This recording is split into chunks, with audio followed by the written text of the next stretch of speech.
a permitirme exponer sobre estos temas que creo que son realmente trascendentes: el puerto y la nación uruguaya. El señor presidente del club lo ha dicho con toda certeza de que el puerto ha sido fundamental en el surgimiento de nuestro país.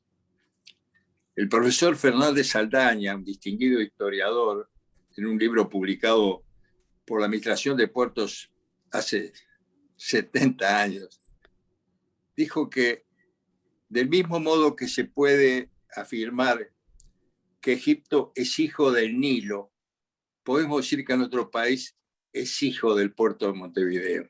Yo creo que es un tanto exagerado hacer esa afirmación, pero es evidente la importancia que tuvo en nuestro surgimiento esa bahía y ese puerto que se fue generando a través del auxilio que le prestaba a la navegación en el Río de la Plata. Nos encontramos ahora en una instancia muy complicada, donde yo he reiterado, no solamente por este tema que hoy ha sido objeto de controversia por distinguidos juristas en periódicos de la mañana, sino por otros hechos que se han producido en el pasado, en la necesidad de una política portuaria, de una estrategia a seguir, y con gente especializada. Yo no voy a mencionar acá los errores que se han cometido, pero son todo consecuencia de que las personas que participan en ese tipo de negociaciones no están preparadas. Y no lo digo por este gobierno, lo digo también por el anterior. Para darles un ejemplo, el caso de UPM, no voy a hablar de este contrato con Catonati y TCP que se acaba de homologar por un decreto, pero voy a ir al caso de UPM. En el acuerdo de inversión del 7 de noviembre del 2017, que firma por nuestro país el secretario de la Presidencia, Miguel Ángel Toma, el prosecretario, el doctor Reballo, y el director de la Oficina de Planeamiento y Presupuesto, Álvaro García. Cuando hablan del puerto, dice que la Administración Nacional de Puertos se obliga a dragar un canal de conexión entre el Río de la Plata y la dársena adyacente a la concesión. Y después da otro error también, las profundidades, porque los primeros 5 años dice 12 metros 50 de calado, y después de los 5 años 13 metros de calado. Y el calado es una medida para los buques. Los canales se rigen por su profundidad, se determinan por su profundidad, su extensión, el ancho solera, etcétera, etcétera, pero no por el calado, porque el calado se refiere al casco de los buques. Pero lo peor de todo dice que un canal de conexión entre el Río de la Plata y el Río de la Plata llega hasta la boca del puerto de Montevideo. Quisieron decir el canal de acceso al puerto de Montevideo. Y eso le da la pauta de que en este tipo de asuntos que son tan importantes para nuestro país, cuando el puerto ha sido, es y deberá seguir siendo una palanca de desarrollo de la República Oriental del Uruguay, es importante que participen especialistas que sepan de qué se trata y no personas a las que le dan determinado tipo de responsabilidades como premio consuelo por no haber tenido el éxito en el proceso electoral anterior. Pero quiero mencionar esto, digamos, como una especie de introducción para referirnos al puerto, a las diferencias que tuvimos con la Argentina desde la época colonial, cuando se establece el apostadero naval de Montevideo en 1778, que genera un gran malestar en Buenos Aires, que incluso establecen gravámenes para afectar las mercaderías que podían ser desembarcadas en Montevideo, que podían llegar a Buenos Aires, etcétera, etcétera. Es decir, siempre ha habido una lucha de puertos entre nuestros países y pienso que va a seguir existiendo, porque es una lucha de intereses, en definitiva, que tiene que ver con el régimen de competencia que existe entre todas las terminales portuarias del mundo. Pero, ¿cómo focalizamos el tema del surgimiento de nuestra nación? La República Oriental del Uruguay tiene características muy peculiares en lo que tiene que ver con su génesis. Surge contra la voluntad de nuestros próceres y surge sin tener un territorio delimitado. Cuando hago esta afirmación, lo hago sobre la base de hechos históricos que son indudables. Cuando la misión Pico Rivarola se conecta con Artigas, ofreciéndole la independencia de la provincia oriental, Artigas lo rechaza enfáticamente, y lo mismo cuando el almirante Brown, siguiendo directivas del director supremo de la Junta de Buenos Aires, el general Alvear, le ofrece lo mismo a Artigas a cambio de que renunciara a seguir ejerciendo el protectorado de las provincias de Entre Ríos y Corrientes. Artigas lo dice claramente en sus instrucciones del año 13. No quería esta provincia como un estado independiente, la quería formando parte de una confederación de estados. Cuando Juan Antonio de la Valleja desembarca con sus 33 orientales en la playa La Graciada, emite una proclama que dice así: argentinos orientales, la gran nación argentina de la que formáis parte tiene sumo interés en que seáis libres. Y no fue una cuestión verbal, la llevaba impresa y la distribuyó después en algunos pueblos, fundamentalmente de Soriano. Y eso se ratifica en la Junta del 25 de agosto de 1825. En esa asamblea, la ley primera declara irritos, nulos y sin ningún valor los pactos arrancados por el invasor extranjero. Se refiere al Imperio del Brasil en ese momento y antes al Imperio de Portugal. Y la ley segunda dice: se resuelve la incorporación de la provincia a las Provincias Unidas del Río de la Plata porque es la expresión libremente manifiesta de los pueblos de esta provincia. Y eso se ratifica aún más con la ley tercera, porque la ley tercera resuelve crear un pabellón provisorio, hasta tanto se incorpora la provincia oriental a las Provincias Unidas del Río de la Plata. Blanco Celeste y Punzó, pabellón provisorio. Pero ¿qué sucede allí? Fíjense qué cosa interesante. Se envían a los delegados para que acepten en Buenos Aires la incorporación de la provincia oriental a las Provincias Unidas de la Plata, pero no los reciben, no los atienden. ¿Saben por qué? Porque en Buenos Aires tenían miedo que esa aventura que había iniciado La Valleja con tan pocos hombres y con tan pocos recursos fracasara. Pero se dan dos circunstancias fundamentales. La batalla del Rincón, que tiene lugar por el 20 de septiembre de 1825, una batalla muy importante, no solo por el resultado, la derrota del ejército imperial brasileño, sino por el hecho de que se obtiene toda la caballada imperial, que después fue muy importante en las batallas posteriores. Y luego el 12 de octubre de 1825 con la batalla de Sarandí, donde se juntan por primera vez nuestros tres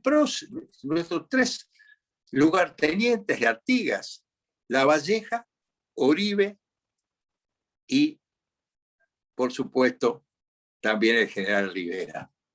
Ahí forma parte también Pedro Sufriategui como uno de los comandantes de los batallones que tuvieron esa victoria tan importante. Cuando toman conocimiento en Buenos Aires de esa victoria, se dan cuenta que esto no era una aventura, que esto tenía base seria, que era el pueblo oriental que estaba defendiendo ese territorio con su sangre y con denuedo y con valentía. Y entonces ahí resuelven la incorporación de la provincia oriental y lo hacen alrededor del 24 o el 25 de octubre de 1825. Así que tuvimos 2 meses donde fuimos totalmente independientes, porque se declara independencia, se pide la incorporación, pero la incorporación no se había producido, se produjo recién 2 meses más tarde. Y luego en este proceso observamos que todas las negociaciones que se llevan a cabo para poner fin a esta guerra se realizan sin la intervención de los orientales. Los orientales no intervienen. Son los representantes de Buenos Aires y los de Río de Janeiro.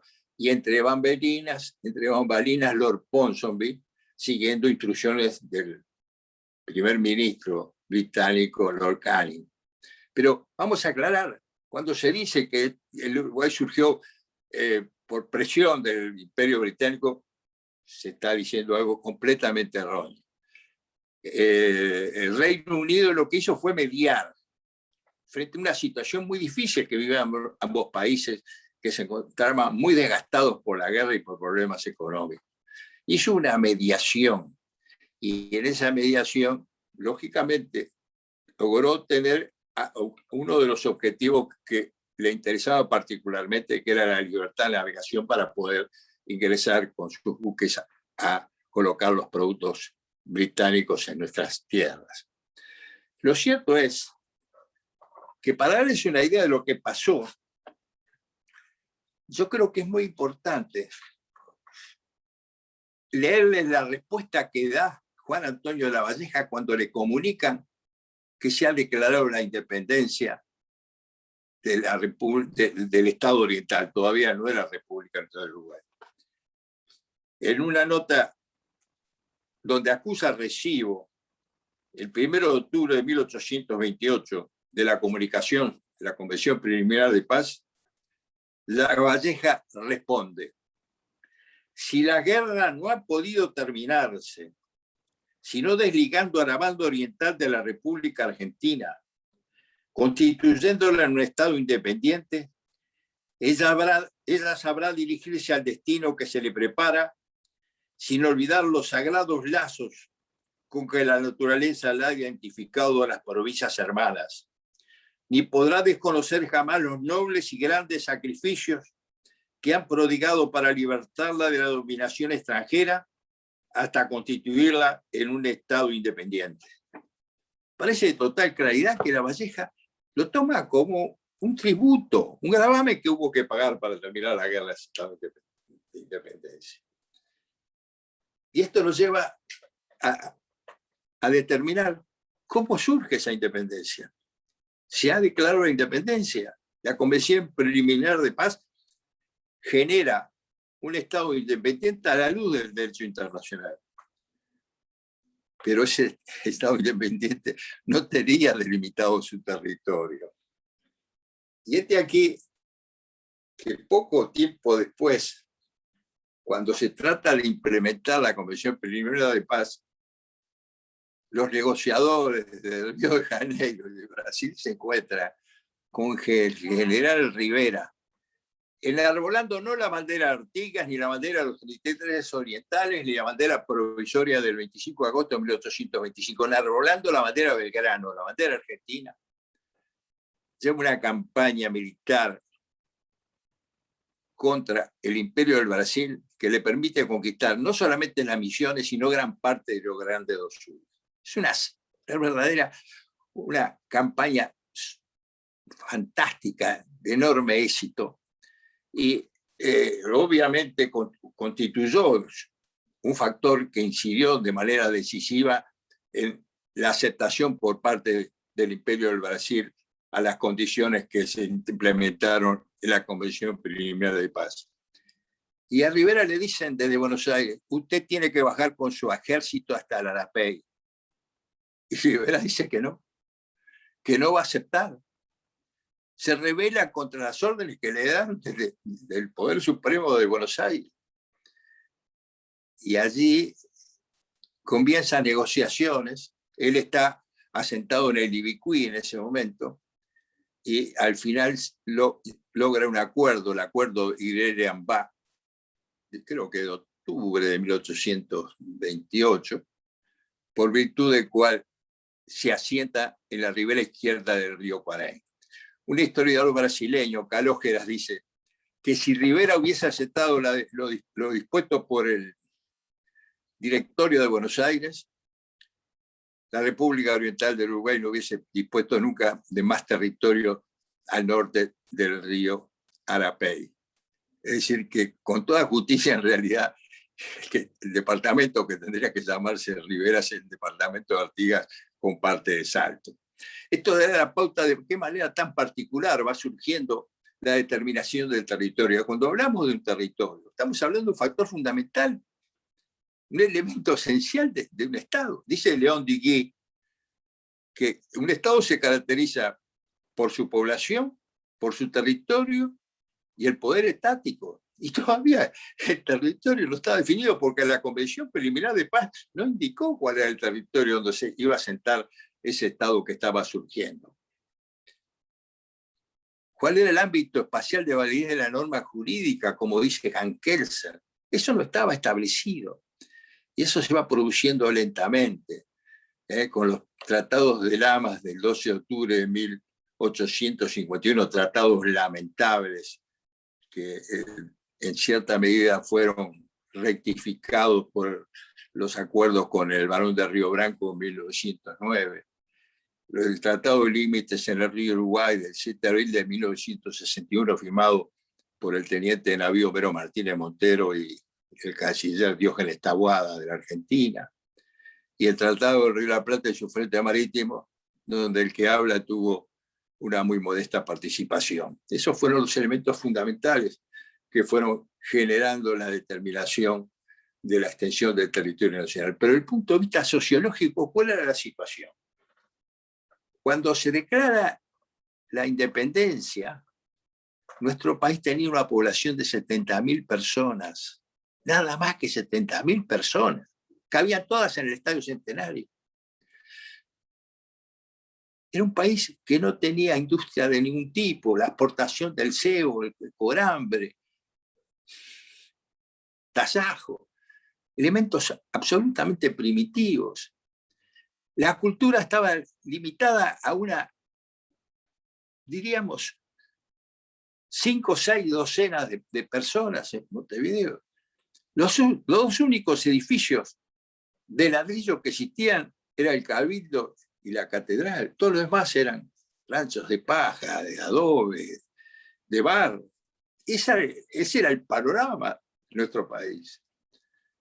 Y se va forjando esa nación al influjo de los inmigrantes, de nuestros ancestros, que venían perseguidos por razones religiosas, políticas y también por el hambre y la desocupación que imperaba en Europa. Esos que llegan acá llegan queriendo a este territorio, aferrándose cada vez más con un enorme sentido patriótico. Pero aún después de la independencia, no estaba definido sociológicamente, ideológicamente esa segmentación que se había producido de nuestro territorio, de nuestro país, de las Provincias Unidas del Río de la Plata. Tan es así que cuando la Guerra Grande, que se inicia ya por 1835, 1836, la plaza sitiada de Montevideo está al mando de un cordobés, el general Paz, y el ejército del norte de Rosas lo comanda el brigadier general don Manuel Oribe. Eso está dando la pauta, como paulatinamente todavía no se había deslindado perfectamente el sentimiento de que éramos absolutamente independientes. Pero poco a poco se fue forjando esa forma de pensar. Surgió un hombre que yo creo que ha sido ingratamente olvidado y vilipendiado por la historia, como el coronel Latorre. El coronel Latorre asume una jefatura de Estado de hecho, de facto, pero toma medidas que son muy trascendentes para el desarrollo de nuestro país, como incorporar el alambrado, el telégrafo, el ferrocarril, y sobre todo, cuando llama a José Pedro Varela reacciona airado cuando lo cita, le dice, mire que yo no estoy de acuerdo con los citadores, y Latorre le contesta, yo no me importa que usted no esté de acuerdo conmigo, pero usted va a estar de acuerdo en que tenemos que hacer algo para la educación de nuestra población. Y ahí surge el movimiento vareliano, que es fundamental para el desarrollo de la educación y la cultura en nuestro país, y eso se consolida después con José Valle Ordóñez, una figura extraordinaria en la historia de América, un individuo que realmente sorprendió a muchos. Yo les voy a contar esta anécdota. Cuando tuve el privilegio de dictar el curso de Derecho Internacional Marítimo en la Academia de Derecho Internacional de La Haya, me quedé sorprendido cuando al presentarme mencionan a Valle y Ordóñez y la intervención que tuvo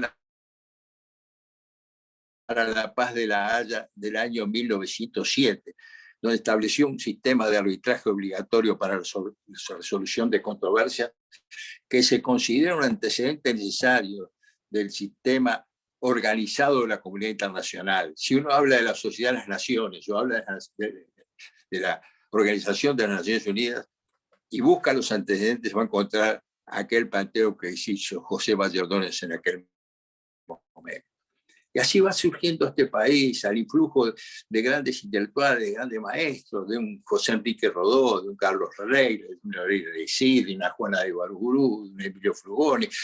Ese es el país que va surgiendo, con grandes profesores. No voy a mencionar lo de la Facultad de Derecho en mi época, porque sería muy largo el relato, pero ese país se va forjando y también se va forjando con el deporte. Se va forjando con el deporte, como aquel pequeño país de la América del Sur, con 1,5 millones de habitantes, se da el lujo de ir en un buque mercante comiendo sándwiches y en zapatillas a Europa y ganar 2 Juegos Olímpicos de fútbol, el deporte más popular del mundo.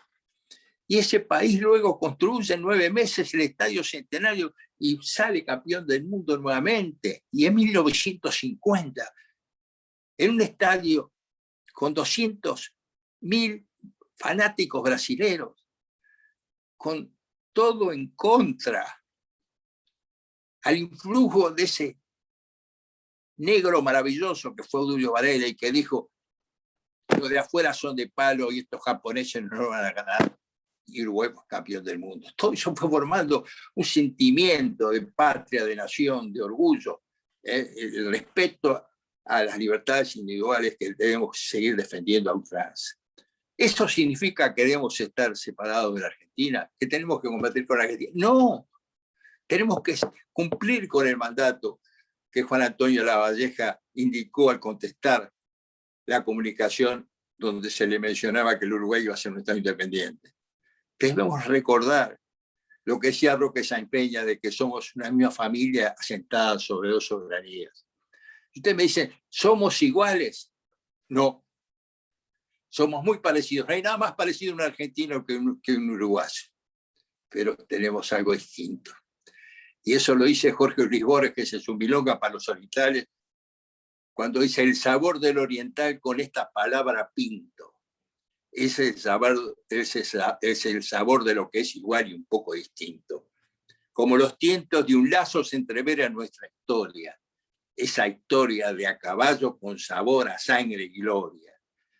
Milonga para que el tango vaya teniendo sus fuentes, ya sea en Junín o en Yerbal. Después dice, milonga para que el tiempo vaya borrando fronteras, no en vano tienen los mismos colores las 2 banderas. Muchas gracias.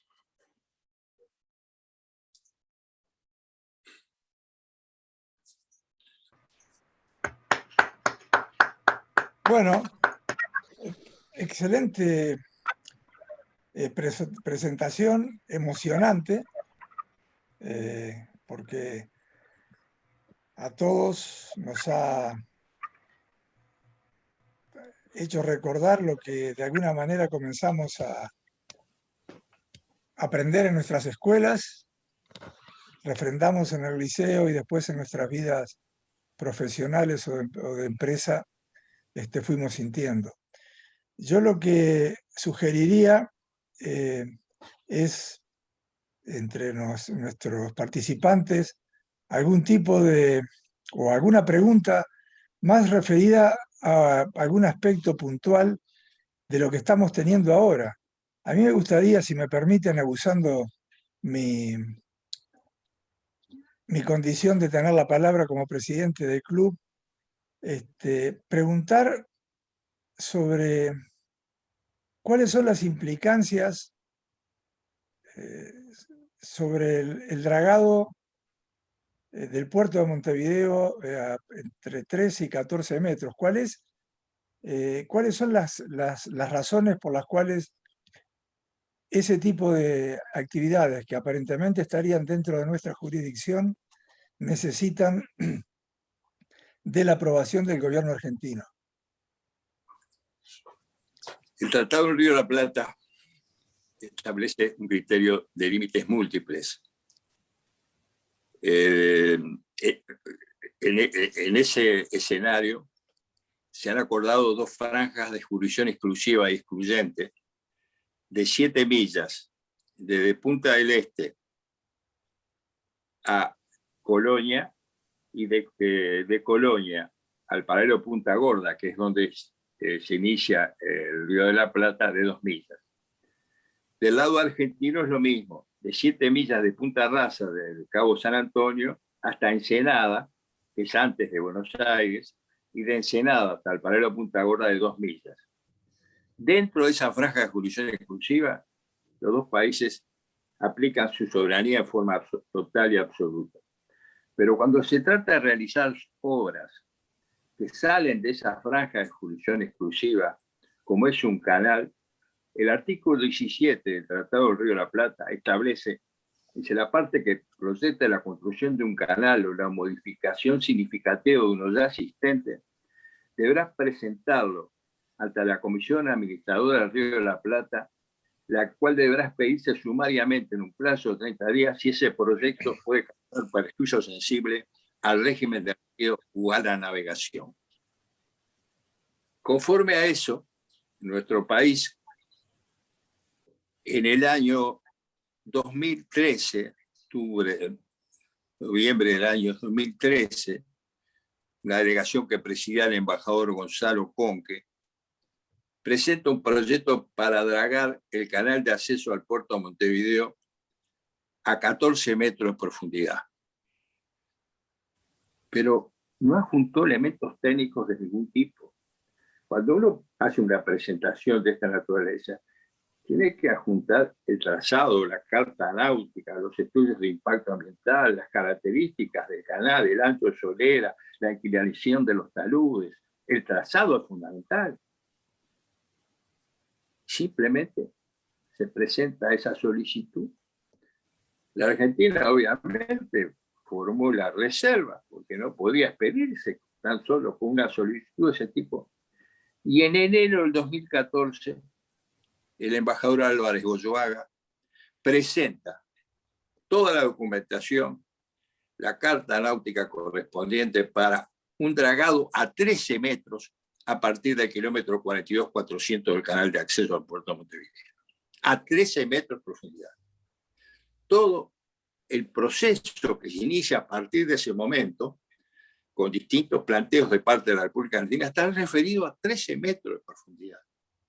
Los 14 quedaron olvidados en el tiempo porque nunca tuvieron el respaldo de la documentación técnica necesaria. La Argentina, en este proceso, solicita un cambio de arrumbamiento del kilómetro 42.400, que el canal de acceso al puerto de Montevideo tiene una dirección al sudeste. La Argentina solicita que a partir de lo que determina ahora el kilómetro 42.400, el canal cambie el rumbo y cambie el trazado y siga la línea de grado 270 o 90, es decir, una línea recta hacia el este. Y se va desarrollando ese proceso. Nuestro país presenta toda la documentación que lo solicita la Argentina y la Argentina presta su conformidad para que nuestro país pueda dragar el canal de acceso a 13 metros. ¿Y qué es lo que sucede? Nadie se preocupa de buscar los antecedentes. En el periodo anterior y en este. Acá sale el ministro Rossi a hablar de los 14 metros. Allá salieron otras personas en aquel periodo a hablar del dragado a 14 metros. Y nadie se tomó el trabajo de ir a buscar los antecedentes de cómo se había desenvuelto esa solicitud por parte de nuestro país, salvo el que habla. A mí me interesaban estos temas, me preocupó averiguar qué era lo que estaba sucediendo, y aquí que me entero que la delegación argentina, que está integrada por gente que sabe mucho, el embajador Tetamanti, que la preside hace 25 años que está en estos temas, es primo del ingeniero naval Horacio Tetamanti, que fue secretario de vías en puertos de la República Argentina y es un detractor de nuestro país. Y el segundo es el director de Hidrografía Naval Argentina. ¿Qué esperaba? Que luego de que se llegue a un acuerdo con la Corporación Nacional para el Desarrollo y se llame licitación, y los señores, ustedes no pueden hacer esto porque lo autorizado no es a 14 metros. Ese tipo de cosas es la que yo entiendo que no puede pasar en otro. Es decir, tenemos que actuar con mayor solvencia técnica. ¿Cómo es posible que se haga el presidente del puerto, el presidente de la delegación uruguaya de la CAF, el presidente de la Corporación Nacional de Desarrollo y el propio canciller de la República hablar de que estaba autorizado el dragado a menos 14? ¿Cuánto no era así? Y bueno, sé que es muy difícil revertir este estado de cosas. Yo entiendo y acepto perfectamente que en una delegación, a una comisión binacional, puede haber personas con perfil político, pero que en una delegación de 5 no haya nadie que sepa de estos temas me parece absolutamente inaceptable.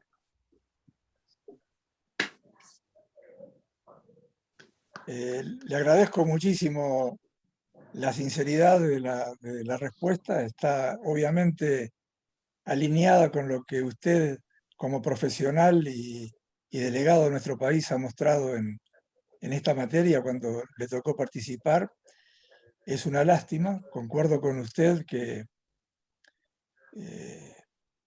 el país no puede, en este ámbito como en otros, talentear, porque los errores que se cometen en esta materia tienen costos altísimos en materia de crecimiento, en materia de frustrar expectativas, y a su vez generan un costo político porque revertir esta situación, como usted lo ha dicho, si se puede revertir, no es gratis. Es decir, porque la otra parte, cuando uno pide algo, va a cobrar de alguna manera por otro lado. Así que, de vuelta, muchas gracias por esta respuesta y dejo al resto de los participantes el podio abierto para hacer cualquier pregunta.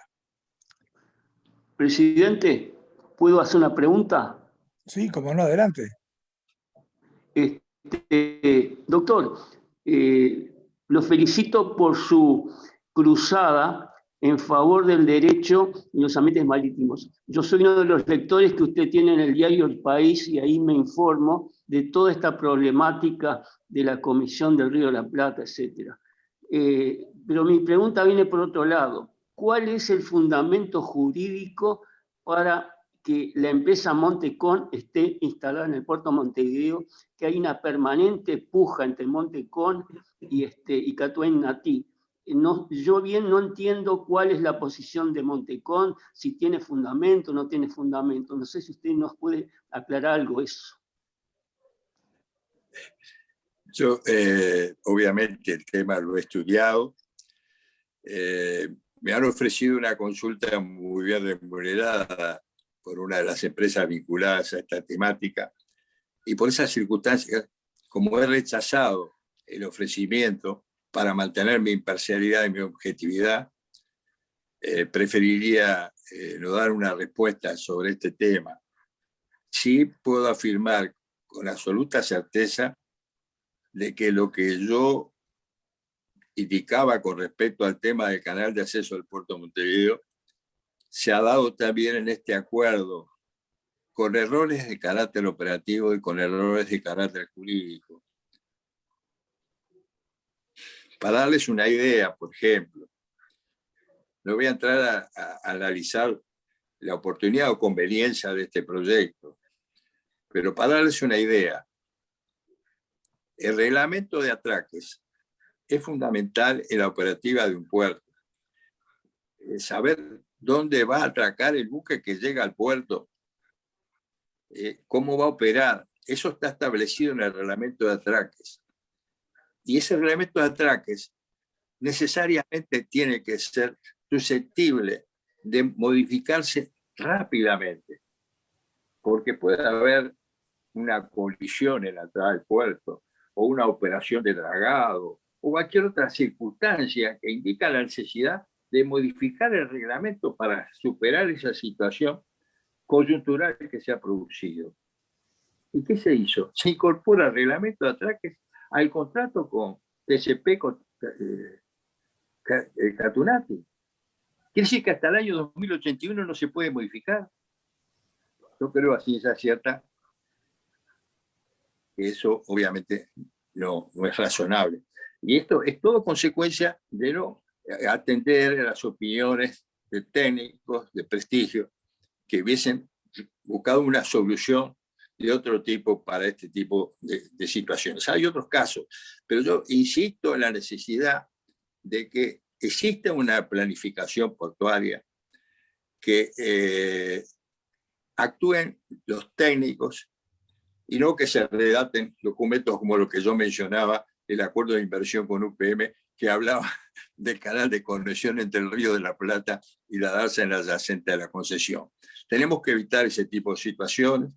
Yo creo que ahora, como manifesté en esa publicación que me publicó El País el lunes pasado, se ha generado un campo de agramante en el puerto de Montevideo y es como un hombre vinculado al quehacer portuario, es mi profundo deseo que se concilien los intereses, que se resuelva el problema por la vía conciliatoria y que todo se haga en beneficio del desarrollo de nuestro país a través de nuestra principal terminal portuaria.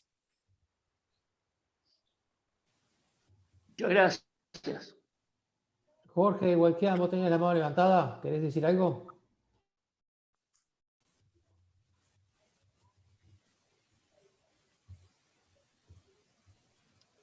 Yo tendría algún aporte, alguna pregunta también para el doctor.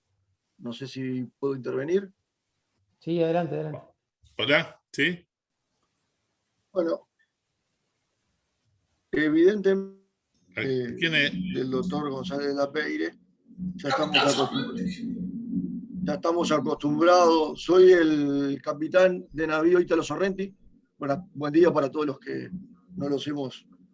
Pero ya estamos muy acostumbrados a las claras y muy concretas exposiciones del doctor González Lapeire desde hace muchos años. Y yo voy a ir un poquito más profundamente. Este tema del funcionamiento del puerto no está muy alejado de lo que ha sido la descoordinación histórica que ha tenido nuestro país en cuanto a políticas del cuidado o del control de todos nuestros intereses marítimos.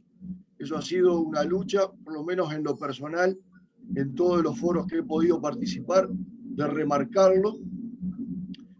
Tampoco es nueva y seguirá siendo existente el tema de la lucha de puertos, con Buenos Aires, porque tenemos intereses encontrados. Todos recordamos desde aquella doctrina del doctor Ceballos, en el cual prácticamente no teníamos jurisdicción ni soberanía cuando nos bañábamos en la playa Pocitos. Pero el aporte concretamente es preguntarle al doctor Lapeire y dejarlo planteado en el foro, porque ya lo hemos planteado también en otros niveles. Si no se entiende, a la luz de estas descoordinaciones entre las combinaciones binacionales, nuestra política diplomática, la ANP, todos esos intereses particulares y nacionales que se van entreverando, si no entiende que tendría que haber a nivel nacional un organismo coordinador de todos estos intereses marítimos que por lo menos pudiera alertarlo a los diferentes grupos de si las cosas se están haciendo bien o las cosas se están haciendo mal. Esto lo hemos planteado ya en muchos foros, hace muchos años, lo hemos hablado inclusive con diferentes actores políticos y creemos que es muy necesario en nuestra estructura nacional tener un organismo coordinador de este tipo, en el cual se evitaría además muchísimas cosas de estos desencuentros, de intereses particulares, y tendríamos que hacerlo el interés marítimo nacional una cuestión de política de Estado. Esa es la pregunta y el aporte. Me parece importante la iniciativa del capitán de navío Sorrenti, del cual tengo un excelentísimo concepto, es un estudioso de los temas marítimos, fluviales y portuarios, y me gustaría que, como dije antes, que él desempeñase esas responsabilidades para beneficio de nuestro país. Me parece muy buena idea, pero más que los cargos, yo voy a las personas. Si ponemos de secretario técnico de la Comisión Administradora del Río Uruguay a un carnicero, si ponemos director de transporte marítimo a un ingeniero agrónomo, si, no quiero mencionar más nombres porque no quiero herir sus susceptibilidades, pero si seguimos con ese temperamento de poner personas que no tienen ningún tipo de antecedentes en esta materia, por más que el órgano tenga muchos cometidos y competencias, no se van a alcanzar los objetivos que se deben trazar. Yo creo que es esencial las personas preparadas para cumplir ese rol. Y aclaro que yo a la edad no me estoy candidateando para nada, yo me estoy candidateando para que Caronte me den lugar en su barca para atravesar el Estigia. Y me preocupa la contaminación del Río del Plata también porque mis cenizas serán lanzadas desde el muelle del Club Náutico a las aguas del río. Así que no se trata de que yo me esté candidateando para ningún cargo. Se trata de que yo quiero mucho a mi país. Yo soy uruguayo hasta la muerte.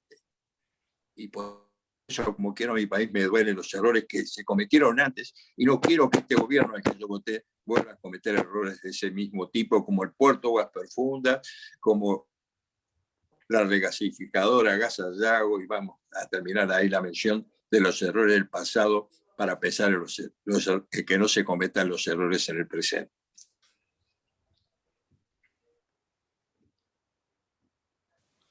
Bueno, muchísimas gracias, Edison. Como siempre, excelente y felicitaciones por la exposición. Gracias, Italia. Muchas gracias.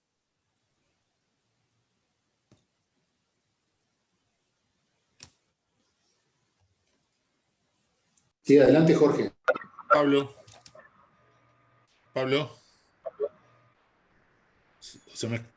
¿Me escuchan? Sí. Sí, Jorge, sí, habla. Es muy corto lo mío. Escuché muy atentamente cómo se había puesto el equipo de trabajo frente a la situación del dragado, del canal. Y si bien reconozco, obviamente, la necesidad de los técnicos en donde en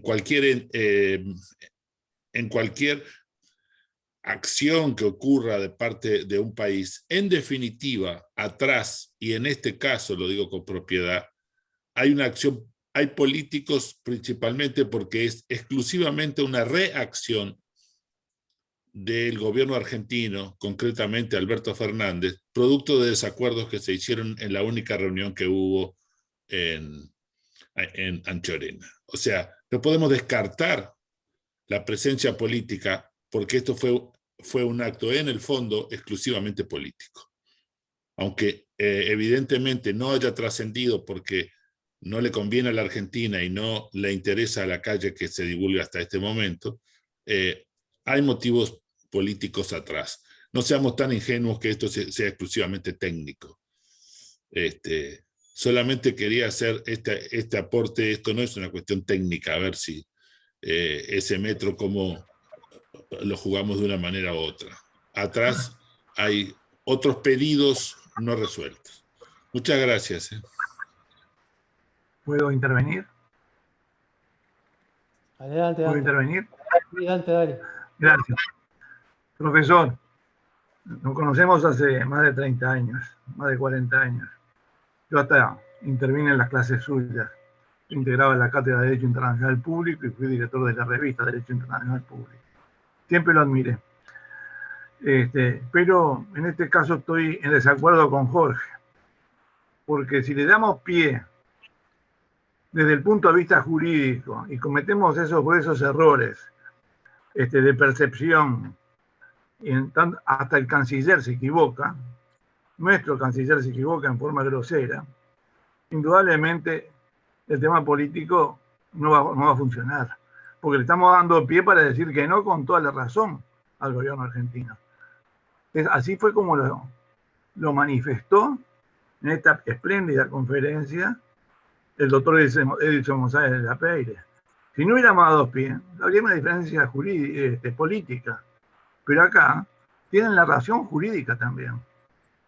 Indudablemente, si le damos pie para que pudieran ellos, no políticamente, sino jurídicamente, decirnos que no, y evitar la ampliación a los 14 metros, la discusión está totalmente trabada. Gracias. Bueno, realmente no se puede de ninguna manera subestimar la incidencia del factor político, pero el político tiene que actuar sobre bases técnicas, porque si yo, insisto, soy el canciller de la República y hablo que se ha autorizado a dragar el canal de acceso al puerto de Montevideo a 14 metros de profundidad, y eso no es cierto, y no sé hasta dónde va a llegar ese canal, yo estoy haciendo un papel de la masita. Yo creo que el canciller, cuando habla, tiene que haber sido asesorado por técnicos. Y lo mismo los otros que cumplen funciones políticas de relevancia en cargos como los que refieren a la actividad marítima, fluvial y portuaria. Es decir, yo participé en negociaciones por el Estatuto del Río Uruguay y por el Tratado de Límites en el Río Uruguay. Fueron negociaciones entre técnicos, pero ese acuerdo, el Tratado del Río de la Plata, fue avalado por políticos. Ahora, yo no puedo hablar, si estoy en una comisión como la Comisión Administradora del Río de la Plata, del canal de acceso al puerto de Montevideo, si no sé lo que es el Zero Wharton, si no sé la importancia que puede tener la inclinación de los taludes, si no sé lo que es la revancha, si no sé lo que es el dragado dinámico, si no tengo conocimiento que hubo un cambio de trazado, si no sé qué sucede con la isobata correspondiente a la profundidad del canal. Tengo que tener esos conocimientos, es fundamental, porque si no, lo que me dicen a mí lo tengo que trasladar a mi país. Soy un mensajero en lugar de ser un negociador.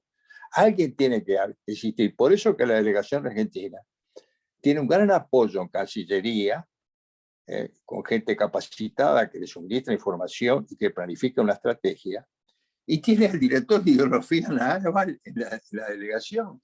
Nosotros no tenemos a un solo marino en la delegación uruguaya de Telacar. No voy a mencionar los nombres de las personas que están allí, respeto como personas, pero tienen que reconocer que no son especialistas en estos temas. Entonces, si el idioma que se va a hablar es el idioma portuario, el idioma marítimo, alguien tiene que conocer esa lengua para poder comprender los términos que se van a utilizar. Así que yo creo que esto es una comisión entre lo político y lo técnico. El técnico está para asesorar al político, pero el político tiene la obligación de actuar con asesoramiento técnico y no cometer errores tan garrafales como se han cometido en el pasado y como esperamos que no se cometan en el presente.